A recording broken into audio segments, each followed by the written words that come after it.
I'm Andrew Ferlitsch. As I mentioned before, I'm in Google Cloud AI Developer Relations. Okay. Before joining Google, I spent just over 20 years of my career in Japanese IT.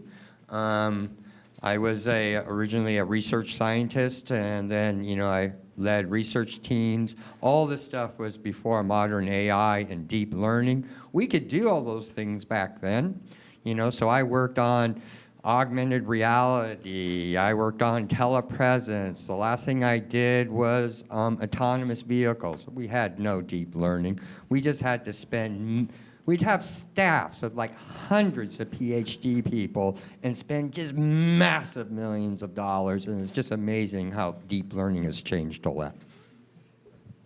I'm Lak, and like Andrew, I started out doing machine learning. I've been doing machine learning all my career, worked on weather forecasting.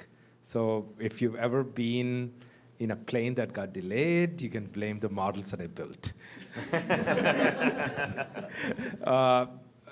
And about 4 years ago, I had the opportunity to, I'd been consulting for a startup and moved to Seattle then to do the startup. And we built a data science team, and that was around the time that deep learning had come in, had started to change how machine learning was done.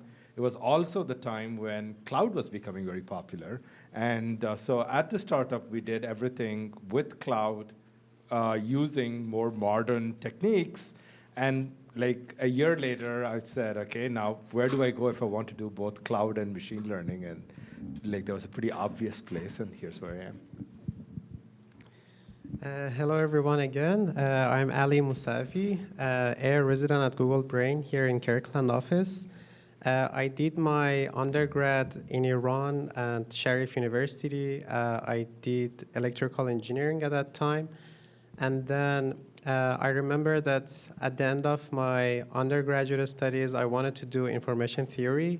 So I went to EPFL. I did an internship at EPFL in information theory. But my path changed. I came to the US for a PhD, again in electrical and computer engineering. I started doing signal processing at the beginning and statistics, working on lasso and compressive sensing.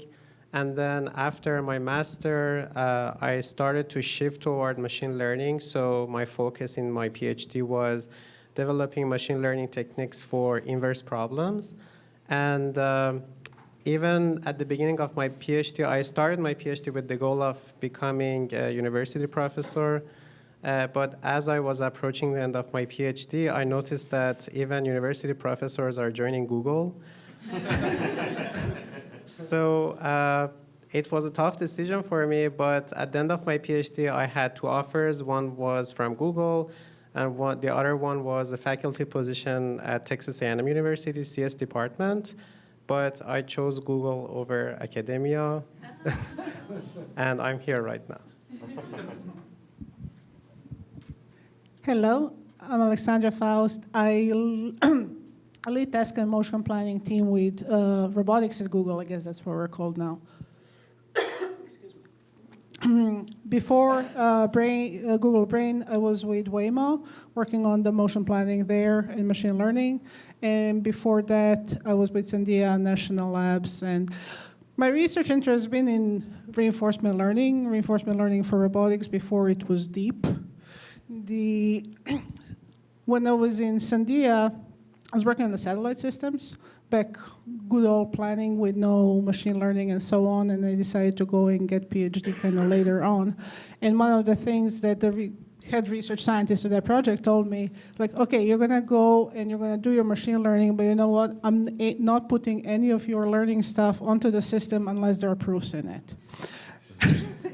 And that actually shaped my point of view as a researcher and how do we bring these machine learning methods and reinforcement learning methods on the safety critical systems, and how we think about the safety and deployment them responsibly and so on.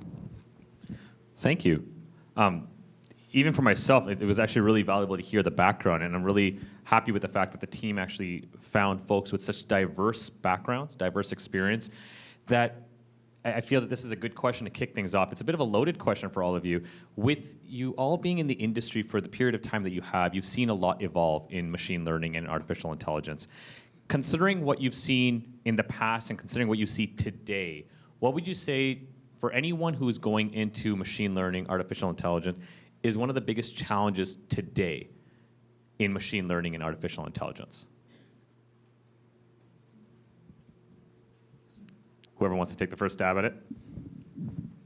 I don't think the challenge has changed in the last 25 years, which is the challenge is always get the best data that you can and spend as much time as you need to improve the quantity of data and improve the quality of your data. The type of model that you build, it's great for doing research. It's great to show the 0.5% improvement that academia thrives on. But in reality, right, you will often, the same amount of investment in time and effort can be spent in getting another data source. And oftentimes you will get much better results by spending that time and effort in getting new data, different types of data, rather than spending it in terms of improving your modeling. Yeah, I can offer a little insight. I think, particularly if you're in the data science field, I think the challenge is really be committed to lifelong learning, what you might not find in other fields. And I can reflect on it. About 12 years ago, I was an imaging scientist, but people also referred to me as this very obscure title called a data scientist. And nobody really knew what that was. And I did basic things like I cleaned up data, and I did feature engineering, and I worked with data ontologies, how data from one source align with data from another source, And I was sort of known around the world for doing that. It was a real narrow little field. And time went by, and then big data came along.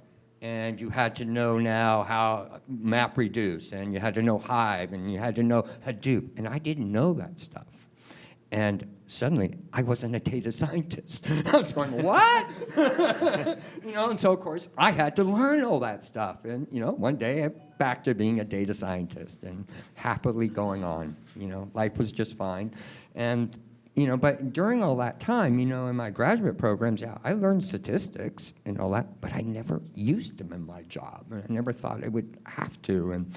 And the people who were using them were the data analysts and the business intelligence people. And they were doing on Excel spreadsheets and the simple linear regression and all that, nothing on a large scale, And then, maybe about 5 years ago, suddenly that predictive type of intelligence or statistics was being applied to big data, and now we had to do it on a big scale and on large polynomials. This is still before deep learning.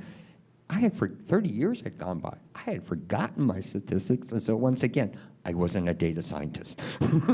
So I had to fortunately for me, because I had learned it all in college, it wasn't too hard to relearn it, but I had to relearn it. Eventually it all clicked. Oh yeah, the linear stuff, the logistic, the cart analysis, normal distributions, it slowly all came back, and I was a data scientist again, And about 3 years ago, the deep learning thing really took off, and I didn't know deep learning. 3 years ago, I didn't know what deep learning was, and so once again, I wasn't a data scientist, and so I really had to scramble and learn what deep learning is, and you know what? I don't know what's next, but something next is going to happen, and I'm going to have to scramble if I'm going to still be a data scientist. And so that's really interesting. The first point was the challenges themselves haven't changed in the last 25 years. And then the piece of continuously needing to learn because the technology itself continues to change. From our registrations that we received, there were a lot of folks that are in academia or are teaching or in a mentor capacity. And so some of the pieces that were insightful to us, like you're teaching or you're talking about machine learning to other people interested in getting into machine learning. And so for those that are working with, let's say, beginners, and I'm not putting anyone out with that labor, but those working with beginners, what would be some resources or what would be some suggestions of if you were going to get into it, what these mentors should share with their students or mentorees as to how to start or what resources to use? Coursera. That's right, Coursera. Nudge, nudge. I can give you an example of my wife because her background was in robotics, and so like she was also doing her PhD, and then these days, if you're on the job market, you would see a lot of jobs in machine learning, data science, but a fewer jobs on, let's say, like robotics. And she decided to give it a try and then see if she can change her field to machine learning as well. So she started to study things like Andrew Ng's course at Stanford, not the Coursera version, but the more complicated version that is available on YouTube. You can see all the videos and assignments. That's the one I learned. Yeah. So she just did that self-study, and then there are some programs.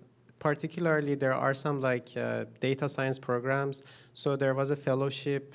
There are actually 2 companies right now that they take fellows. They give you a fellowship for 8-week training of like data science or machine learning or AI.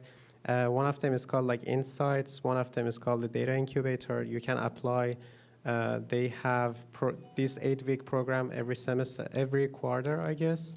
So she took a part in that program, and then she learned about like Python. She learned about Spark. She learned about TensorFlow in that program. And she ended up like getting offers from Microsoft, Expedia, and other places in machine learning. So that's something really which is doable, I would say. These online resources that we have, maybe they are the best options right now. Excellent. Anyone want to add anything to that? The answer is I'll add a little Coursera. comment. So like how I started in deep learning, I did eventually take a course, and I didn't even bother to finish it. What I did instead is I kind of figured I might be better off just watching the videos and going over the work of people who are well known. So, like for the reinforcement learning, I watched all the work of the lectures of David Silver, Then, I watched all the videos of Andrew Ng and people like that. And I just stuck with the people that I knew were good quality and were delivering, the right information, the right education. And then after that, I signed up for a Coursera course, and it was just so easy. I said, I'm not even going to bother. Just want to add quickly, if you're new to the field, it's always good to start with a background that you're already familiar with, select a problem you want to work on, and then learn whatever is necessary to solve that problem. At least that worked for me. Oh, that's a great piece of feedback. Take a use case that you're already trying to solve and then use machine learning to solve it and learn accordingly. That's amazing. Thank you for sharing that. I want to turn it back to the audience. Any questions for this great group of panelists? Everyone over here. Hi there. I work at Nordstrom, and I support a computer vision team there. And on that team, we have both data scientists and software engineers. And that's been really useful for us in terms of not only are we bubbling up insight about our products, but we have people on that team that can then, create the APIs that deliver that insight. And so I'm curious about your experience with that dynamic. I'm sort of aware of another model where the data scientists kind of live on this island and the software engineers live on this island, and they throw things over the fence to each other. So I'm curious, what is your experience with the trade-off between those 2 scenarios? I can start. So do robotics, there's hardware there, right? Half of my team are research scientists, half are software engineers, and I believe we're the only research group in Brain and potentially Google that has a full-time test engineer on the team.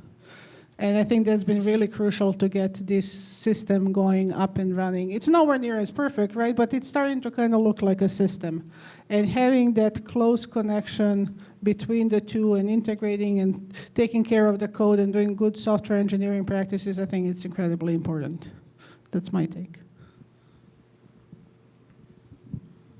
It's very, very, very difficult to build production systems if you're not iterating rapidly. And you cannot iterate rapidly with two islands, right? So you definitely need to make sure that any new models that you build, you're basically doing A/B testing on them as quickly as possible. And that means that you cannot be a pure data scientist. You have to know how your models are getting integrated into systems where you can get your evaluative feedback immediately. So, I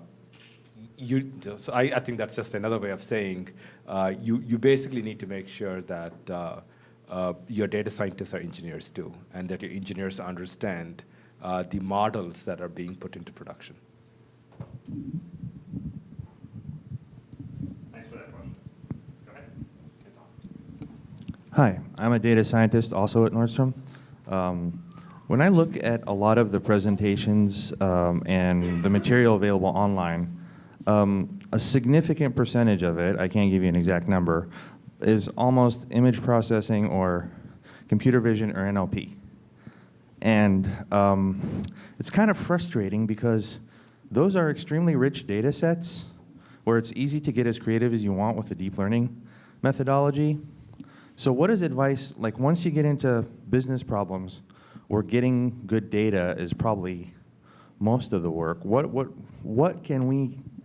how can we move a lot faster? Because right now it's very slow to go from, POC type stuff to productionizing, and the big bottleneck is just how much more difficult it is once you're dealing with business metrics, not image data and not NLP data.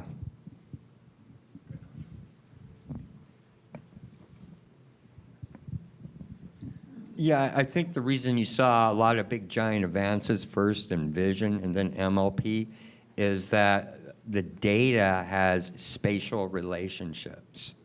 And you can learn those deep models. It's not just learning the data, but learning the relationships between that data. That's the challenge with structured data or table data. It's coming out of databases. One field is age, one field might be income, and so forth. There isn't a spatial relationship between that data. So it's a much been bigger challenge to develop models. As you know, we're now working on trying to solve that mainly with wide and deep models. I'm just going to add 2 cents that in vision and NLP, there is very strong metrics. And for many applications like the one you're mentioning, and the problem is actually to define the problem, to know how to measure it and so on. And I think that's something as a community we're not talking enough of. That's not recognized as a thing, and it is totally a thing. So I think that's kind of what, if that community or your application where you're working in has better understanding is what needs to be measured and so on, then the progress would come faster. So there is that prep work that needs to happen. And it's also the case that people sometimes have complained that we don't have enough data. And then our team goes in, we start working with them on, okay, where is the data that you've gotten? And it turns out that the data that they have is actually aggregated data, right? It's not the raw data. They've actually taken the transactions data, they've aggregated it, and now they have daily numbers, or they have store numbers, or they have product-wise numbers. And it is possible. It's much harder, but it is possible to basically go back and say, before you aggregated this data, where was that original raw data, which is the point of sale information, or the raw data that was aggregated to create the business data. So if you want to basically train extremely good machine learning models, one of the things is that you have to learn how to basically push back against people who give you aggregate data and say, no, I don't want the aggregate data. I want the data before it was aggregated, before you ran the ETL, right? And if you can sometimes ask those 3 whys and get to the original unaggregated data, you can oftentimes, I think we had a presenter talk today about how you have 3 steps and the errors accumulate from step to step to step. And by the time you're at the 3rd point, you cannot fix the errors that have happened in the ETL process, right? So So the other thing that you can do is if you are in a business where you have access to the most original data possible, use that instead of the aggregated data. So maybe this is not 100% related to your question, but even in vision and NLP, if you just consider scientific metrics, I would say that we still have open problems in some domain. So for example, when you take a look at generative models, let's say GANs, if you have heard about it, we produce fake images of people with GANs, and they're getting better and better every few months.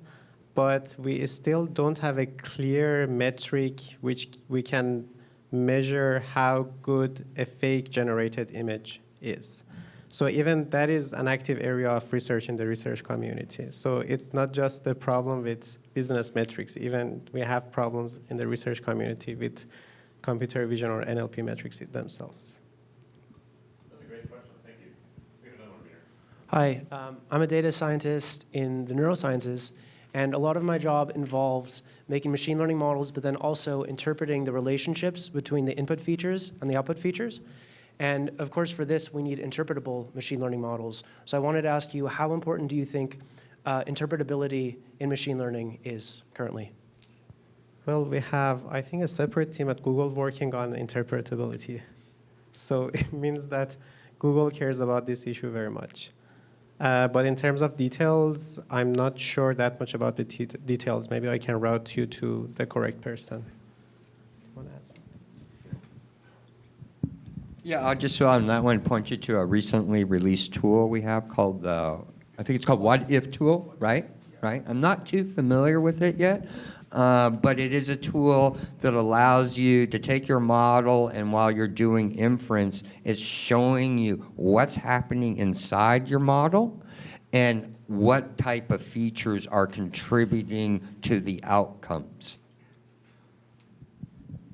You have a little more, Fernando? Yeah, and it also lets you like say what about the input, if it's a classification model, what about the input if you had changed it would cause the opposite result, right? So it basically says, for example, you have information about somebody for whom you're approving a loan, and it would be able to say, well, if this person's income were $3,000 more per year, then we would have approved it, and you know that that's the boundary point. And you can look at the boundary point on all of your input features to basically see that's why it's called the what if tool, right? What if something about the input has changed? And that helps you understand things like biases, right? So you can actually go through and say, what if I swap the gender of this person? Does that make a difference or not? And you can look over your entire data set swapping genders and say, how does the accuracy vary? And you can do this by different slices. So you can use it to look at the impact. Having said that, though, you want to be very careful about the difference between interpretability of the model itself and in neuroscience, what you're talking about, which is a relationship between the input and the output.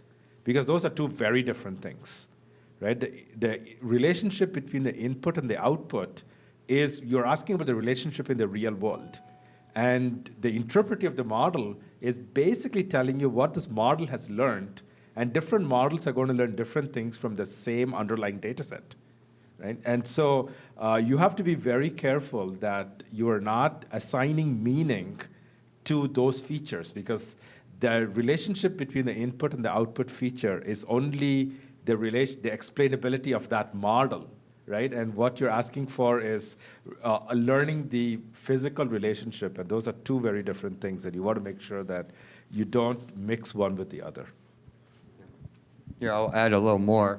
I mean, obviously we need explainability for the data scientists and the engineers to sort of pitch to the business management people. They want to understand. But we're also finding other reasons for it once these models are deployed. People want to know, why did it give the result? So like one of the things I hear about is how models are now used in background checks for renting property. So all, the big properties, big apartments and that, they're all managed by property management companies.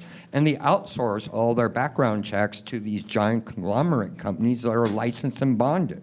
So they're immune from the results because that company is bonded, okay? And licensed, I mean. The problem was in the old system, if they denied somebody for a background, a human made that interpretation and you as a renter could challenge it. You could get the reason why. Currently, we're in the state, that's being done by a model, and those companies are just pushing back. That's what the model said. They don't know why. What do you do? It leaves those renters in limbo. So we're going to see as these models start getting involved in making those types of decisions in our society, we will see the need and probably even regulatory changes that's going to require them to be explainable. So one thing I want to add briefly is in reinforcement learning and these safety interactive policies that are interacting with other agents, and interpretability is becoming more and more important because it's tightly linked to the safety. We have two agents. If you know what I'm going to do, then you're going to react to me. And if I'm behaving in a way that you're not expecting, then collisions can happen and bad things can happen. So that's becoming more and more important. And I don't know how we're going to do that. Have different test cases, decide what we're going to do, and basically have some ways or means to figure it out. But I think that's just very open field. Thank you. Another question here, and then one more. Oh, a lot more hands now. I'll say one more question here. We have one over here as well. So I'd asked this question privately, but after Josh asked a question on time series forecasting earlier, we had so many people come over, it's probably more widely interesting. So our team works on time series forecasting at Lyft, and we're here to learn more about things Google is developing that might be helpful to us. Things we care about are interpretability, deployment to production in a scalable, maintainable, reliable way. So we're interested in hearing more. And also, Locke spent a long time in forecasting, so perhaps he would know a few things. I mean, as far as the productionization is concerned, Google Cloud is definitely working on quite a few things in terms of taking development models and moving them into production.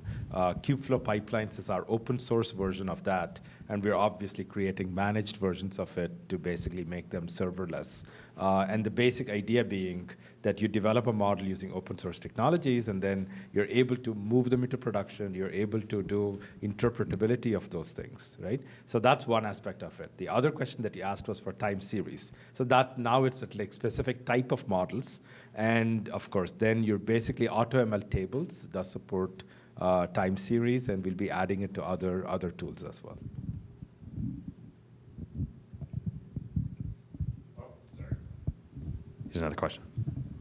I was just wondering how much is the job of a data scientist to take some responsibility about the data, where it comes from, how it's applied, the ethics behind all this immense collection and privacy, regulations?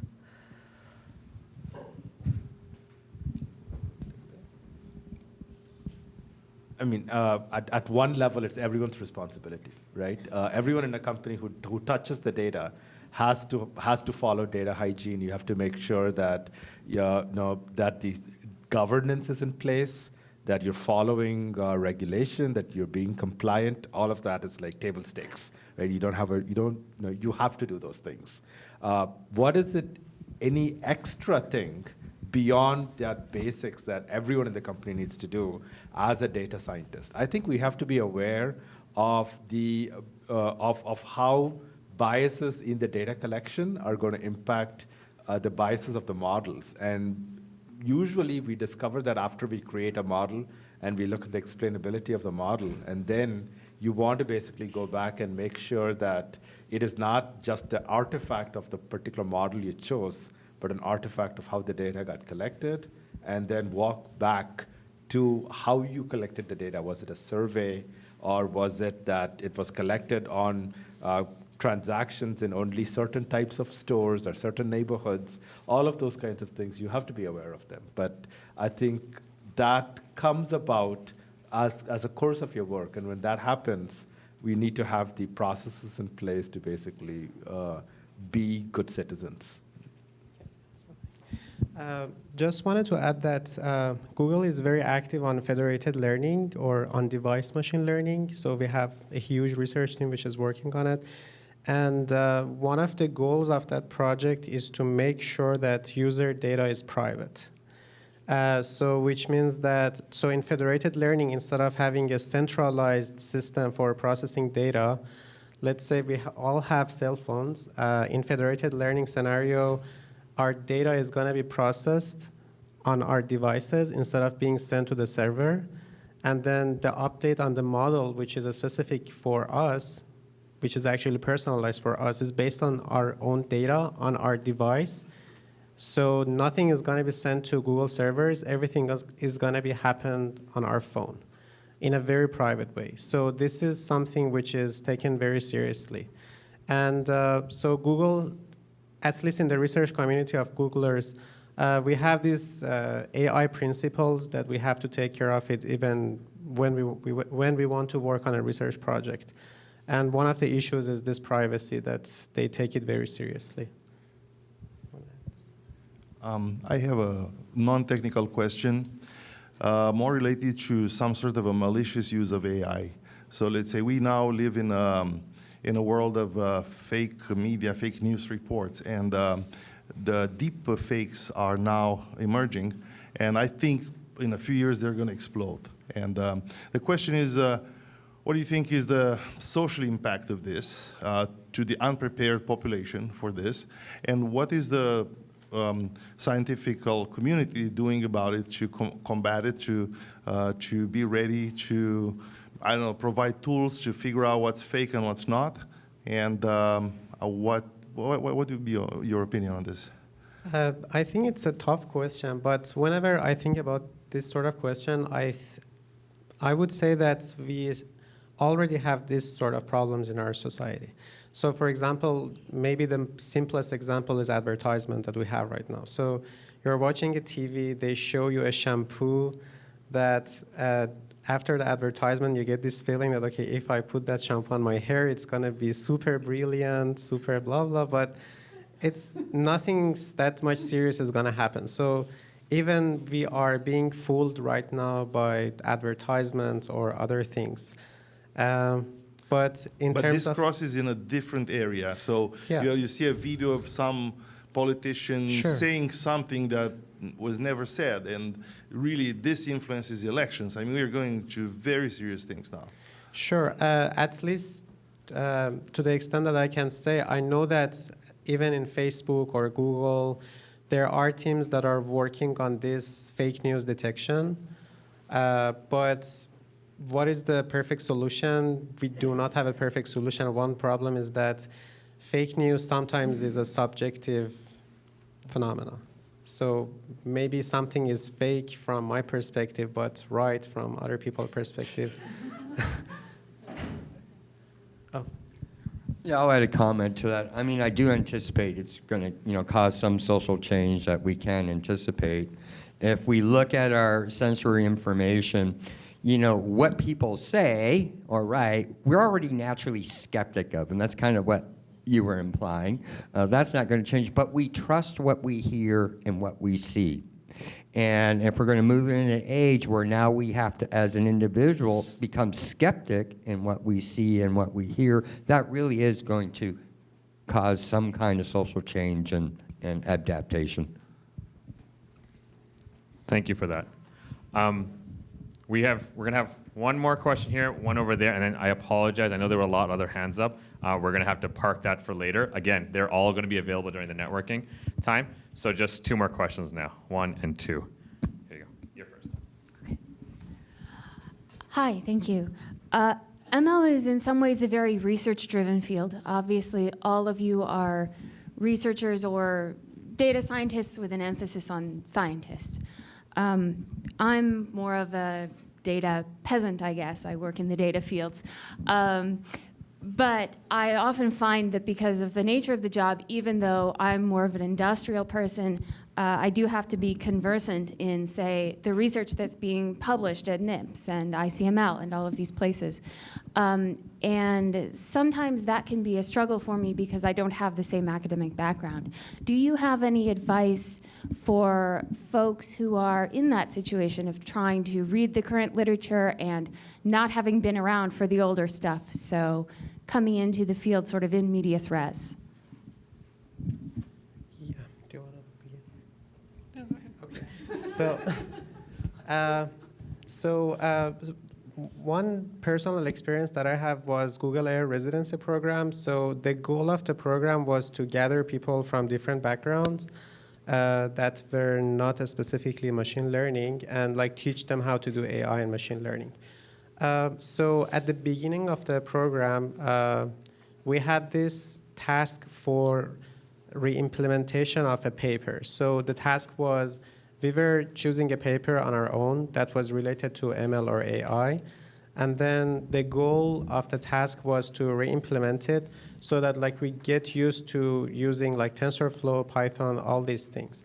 I think that would be a great way, especially because there is a heavy push in the research community to make the research reproducible. So like researchers are encouraged to share their code whenever they submit a paper or have an accepted paper at NIPS or ICML or all these like research conferences. So that would be a great thing if you can do it, basically like re-implementing the ideas that are presented in those research papers, and I think that will help you a lot. So I just want to add, it's a big field and there are lots of papers coming out every single day. I forgot the numbers, right? And I don't think anybody can keep up. And I think that should be the goal. Especially with keeping up with the literature, there are many things that, I mean, I do that for a living, right? And there are many papers that I completely don't understand and there shouldn't be. On the bright side, there are nowadays more of the kind of blogs and Medium posts that do friendly explanation on the kind of key areas. And if there is a particular area you're focused on, then it makes sense to kind of go more in depth there. And after spending a little time, things start to kind of get easier. Yeah, just adding on to that, the biggest advice that I would give to people is to ignore all the noise. Right? Much of the publications that you see are mostly just noise. Ignore them. And when you're starting to solve a problem, go with the simplest possible approach, right? And then once you have a reasonable solution to it, many of these things, as Ali said, have implementations that are available in open source. And then you can basically try, once you've solved the problem and the performance isn't good enough, you can then try something that's a bit more best of breed. But even there, you don't have to go to the absolute leading edge. If you find something that is understandable and relatively recent, use that instead. The chances that the algorithm is going to make a huge difference are really, really small, right? So go with the thing that is easy. And only after you've solved the problem and you're basically at the edge where you really need that extra 0.5% accuracy, that's the point at which you have to really start focusing in on the differences between the techniques and the tricks that are being used and whether those are useful. Leave it for the researchers, right? For the most part, like the simplest approach will get you a very long way. Just want to add, this is really great advice. How many of you guys like using beta software? Okay, yeah, what about the rest of the room? The research papers are exactly beta. Thank you for that. And here's the last question for the panel. You know, what they're all saying here is interesting. You know, Google Cloud AI developer relations, we obviously noticed this problem, that the internet is just awash with blogs and videos and people's examples. I mean, I've never seen any subject so overwhelmingly written about. But the problem is so much of that is noise. And so for somebody coming in and trying to navigate, how do you know what's noise and what's high value? So, you know, that earlier recommendation, of course, starting off with people who are well known, okay? But we're also addressing it in our own developer relations. We've started a repo we launched a few months ago called Idiomatic. And what we've developed is a design pattern for explaining models and writing models, okay, that fit software engineers, not data scientists. And so we've been populating that with handbooks and workshops and our own versions of models that we hope, or that from our experience, we believe software engineers can understand a lot quicker and in more of a straight line. All right, thank you. The final question for the panelists. So I lead a team in the security space. And as you know, bias in security and even illegal is a big issue. What are you doing today, or what do you recommend doing around avoiding or minimizing that bias besides having representative data? So there are two aspects to it. I look at the dimension of including or excluding features that can cause bias, not just data itself.